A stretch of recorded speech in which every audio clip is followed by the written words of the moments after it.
in the ICC in Sydney. 10 to 7 in the morning. We open registration at 7.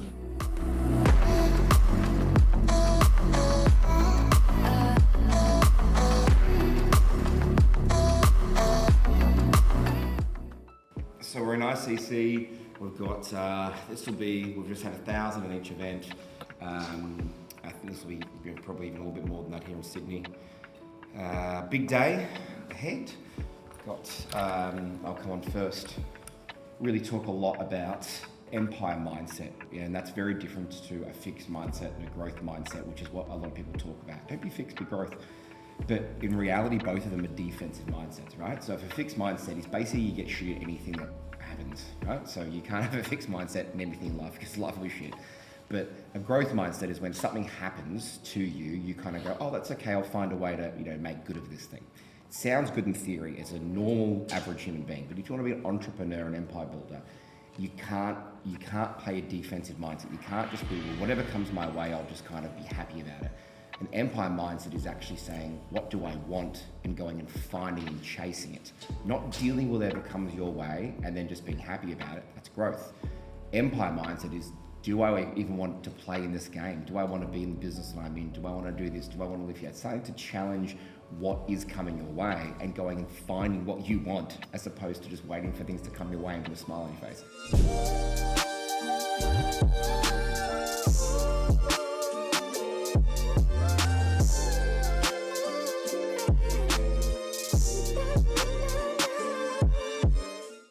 So I want to share with you what an empire is, because no one teaches this. I'm telling you this now. I've been doing this for a long time. People flying all over the world to learn this. People don't teach this because a lot of people don't do it. Now, I'll tell you one of the reasons why I'm an avid teacher of this, because I wasn't really successful, like ridiculous, like a junior analyst level. I wasn't that level when I started to teach people. Right? I wasn't that level. I was doing okay, and I really mastered some stuff in business, and I was teaching that to some people.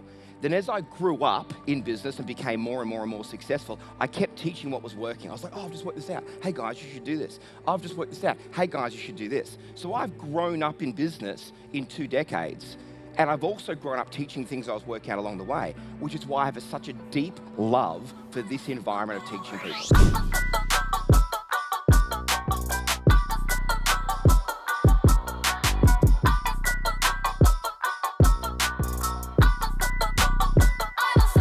First things first, many people ask about social media. How many of you right now think you do marketing? Raise your hand. How many of you do marketing? Nice and high, okay? If you don't understand, you are not perceived to be stupid or not intelligent or not educated. You simply don't understand, and there's nothing wrong with that. Every single person in this room is in an industry that has terminology that I wouldn't have any idea what you're talking about. Sydney, what's happening? Sydney, I say yes, you say yes. Yes! Yes! Yes! Good. It first starts with energy. How can you go to any meeting? How can you make money? How can you create income and impact if your energy is flat? Does that make sense? Yes, yes? Good. I just flew in from LA. I've had 20 Red Bulls and I've got 20 minutes.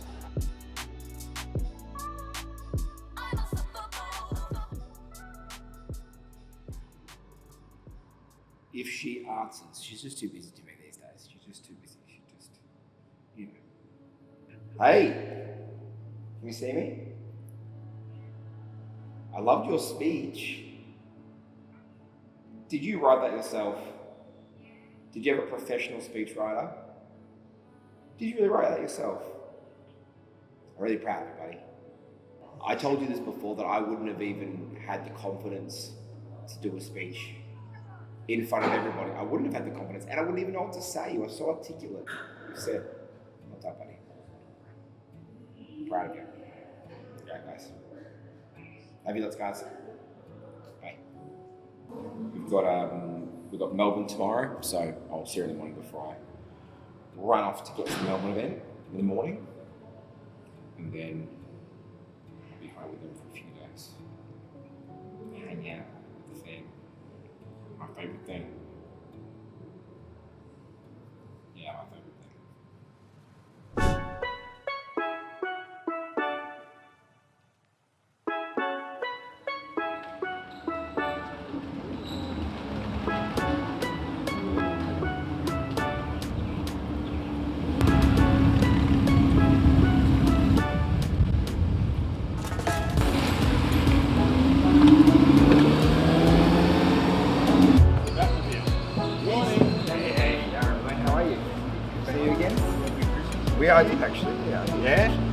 fast. Christmas was too fast.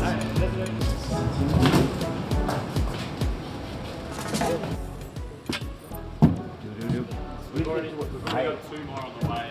Are these house lights up? Is this house lights? I was going to do this for... I just want to see how bright. The room needs to be brighter. You want to see it brighter? I want to see it brighter. Hey, Ethan, can you turn the pins on the lighting desk up? They're one of them. I don't remember which one. Always last minute checks. I have a lot of attention to detail. I'm big on, getting everything to be right. So for example, the spacing of those lights over there are different to the spacing of those lights over there. So I'm about to tell them that too. These are easy compared to masteries and immersions. I went on stage for like 3 hours. That's a warm up. When you're on stage for 60 hours over 4 days, that's on stage, not breaks. It's actually 58 and a half hours that you're on stage over 4 days for a mastery. Doing 3 hours is literally the warm up. So, yeah, it's easy. It's easy. Look, I think that firstly, there's a lot of things I do, not just the day before, but the whole preparation up to it. So my whole routine around mental, emotional, physical, all of those things, right? So, going to the gym 5 to 6 times a week minimum, everything, ice bath, cold therapy, hot therapy, massage, stretching, everything that I do. And then on top of that, all the voice stuff that I do to make sure that my first event that I had years ago, my first multi-day event that I had years ago, I lost my voice before lunchtime on day 1. And I had to have a cortisone injection into my throat for me to talk. It was a whole nother ballgame. So for me now, my voice now lasts for a multi-day event, which is important. So yeah, all of that stuff, everything from the vocals, but it's also the mental. It's also, what do you eat? I'm like not eating, a pizza and a bottle of wine the night before, right? That stuff doesn't serve you when you're going on stage to trying to serve other people. So what I'm eating, what I'm thinking, what I'm listening to, what I'm, my pre-morning routines. Melbourne's a little bit easier because I'm at home for Melbourne, so I've got that. I've got everything that I need kind of in my home.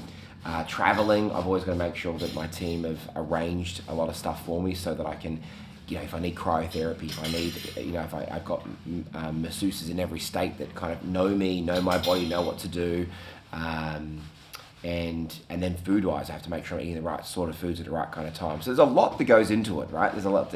I say to people about being a professional athlete, in an entrepreneurial athlete, in being an entrepreneur, and that's truly what it is. If you want to be at that level, Richard Branson runs. He runs every morning. He plays tennis every morning. He kite surfs every morning, and then he runs regularly as well. And he's late 70s because he's trying to make sure he's staying at the edge of his fitness. So it's the same thing. I take the same idea, is how can I remain at the peak performance within myself and also consistently perform. And that's a big difference. I mean, no one wants to go to a concert where you see them great one day, they're not great the next day. It's the same with anyone that's a speaker, anyone that's putting on a show. You've got to be consistent too. So there's a lot of things that go into it to prepare, to be able to go out there and deliver and serve people, and for them to feel like if it's the very first, because some of them today are the very first time they've ever seen me, so I can't be like, oh, I've just done 3 shows, right? Like this is our last show, I'm tired, I need to get back. That's not what I need to do. I need to show them as if it's the very first time I've ever been out there, and it's the very first time I've ever spoken about the stuff that I do. And that's a really important part for me, is to make sure that they feel like every show is special for them, and that I put the effort in so that they regardless of what I've done, regardless of what I've got going on, regardless of how busy things are, they know that they are the focus for me when I'm on stage, and that they are the most important thing, and they're the focus. And rain come, rain, hail, shine, exhausted, not exhausted, things going right, things going wrong, doesn't matter. You need to go out there and do it. So all that preparation comes into it, creates the opportunity for me to be able to go out there and do what I do best.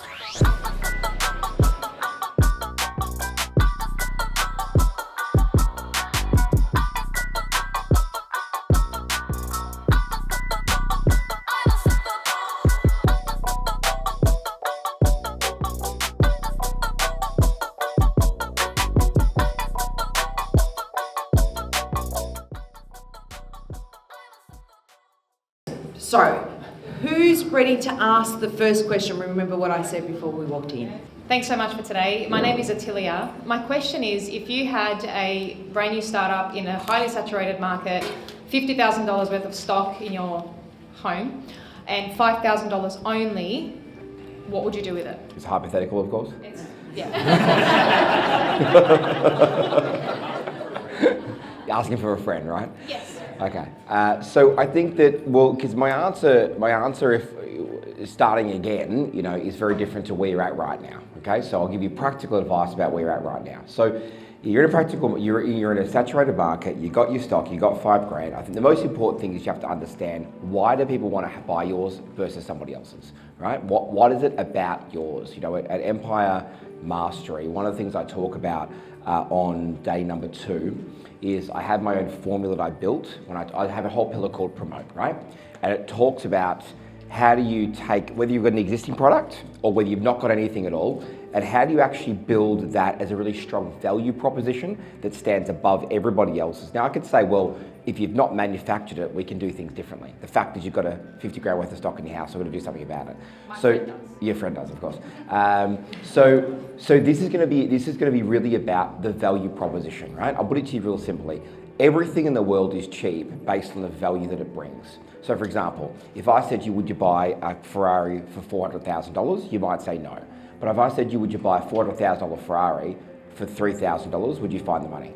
Of course you would, because you'd be like, well, it's worth $400,000, Aaron, and you're going to give it to me for $3. So the point is, everything's based on value, not based on price. It's based on value.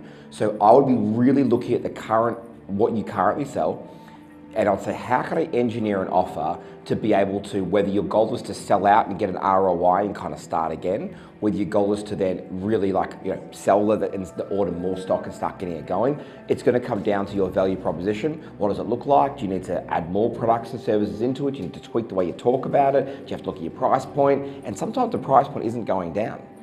You know, sometimes the price point is actually going up, because sometimes a lot of people go wrong when it comes to pricing products and services, period, because they price it in the middle. And the middle is the most occupied place of pricing, right? I really believe you should be the cheapest in the market, or you should be one of, if not the most expensive, in almost every product or service that I can think of. Because in the middle is where it's going to be really challenging. So what I'd say is it's going to come down to you building and rebuilding the offer that you have to make it an irresistible offer that really makes sense for people. So I would say, firstly, get your butt to the very next Empire, and it's going to be here in a couple of weeks' time. Before you get there, inside one of the bonuses that I gave you is the build course. Inside the build, no, actually it might have been inside the scale course. No, it is inside the build course. Inside the build course, there's an irresistible offer template. And it's a training that goes with it, and it shows you how to build an irresistible offer and a template with it as well that could help sell the product you currently have. The advanced version of that and deeper version of that, I'll talk about at Empire Mastery. So right now, look for the irresistible offer template, do the training that's in there, get your offer better, get to Empire. We'll talk about it deeper on day number 2. Then we can start to plan on what do we do outside of the triage that your friend needs to do right now in their business. Does that make sense? It makes perfect sense. Good. Thank you so much. Children, bath time, bedtime. Do you want me to tell you the sexy stuff, right? The reality is I'm going home to bathe my children, eat with them, and then put them to bed. I mean, I'm going home to close 17 new deals. No, I'm going home to hang out with my kids. So great tour. 4,500 people, I think, across 4 cities. A bit more than that, actually, probably 5,000 across 4 cities. Great, record-breaking numbers of attendees. People loved it.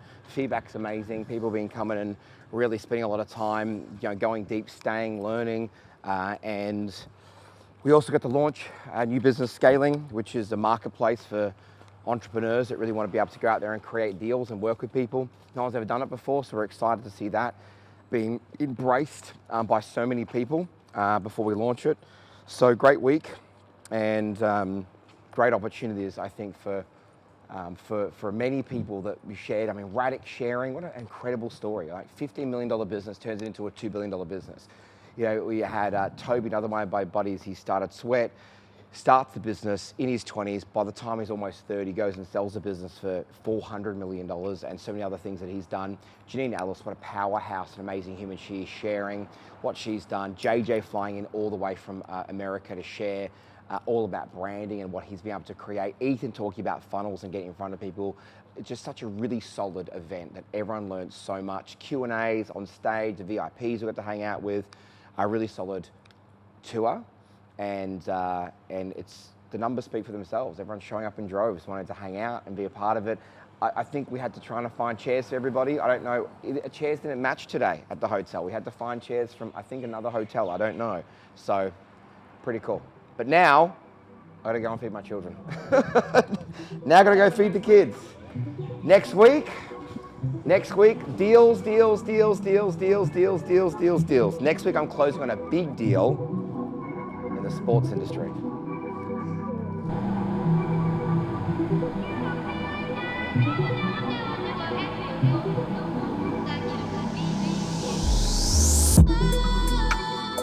Sometimes